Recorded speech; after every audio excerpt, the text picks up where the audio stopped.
One of the best practices to always remember when you're creating a fresh cocktail is to use the freshest ingredients that are available to you. This year at Casey's, we partner with a local fruit company that hand presses all of its juices and doesn't add any additives or preservatives. So this year, partnered with Casey's, we've created 4 exotic fruit cocktails for you to enjoy all summer long.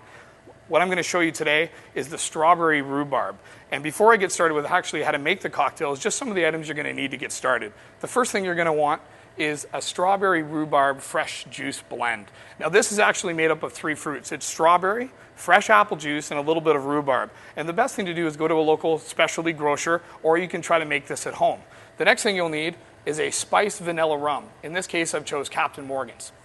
The tools you'll need to create this cocktail, just a few simple things that you may already have at home. One is a Boston shaker set, which comprises of a shaking tin and a 16-ounce mixing glass. The next is one of 2 types of traditional strainers. I personally like the Hawthorne strainer because I can control how much fruit goes into the cocktail, or you can choose a traditional julep strainer.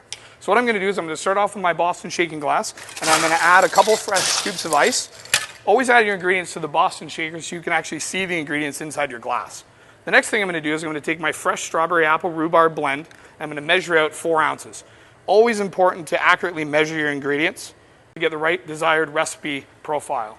I'm going to pour that in over my fresh ice.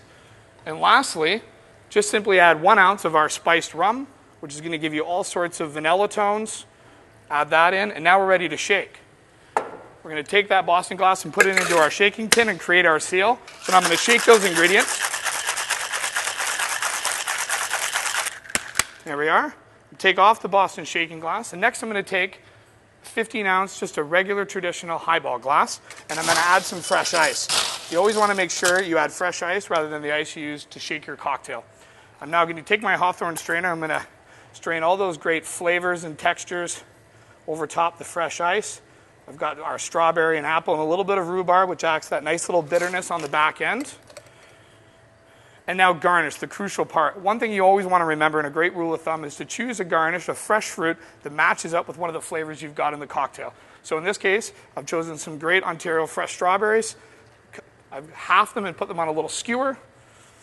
And there we are. There's our strawberry rhubarb fresh cocktail. You can enjoy this at any of the Ontario or Quebec Casey's locations all summer long. Cheers.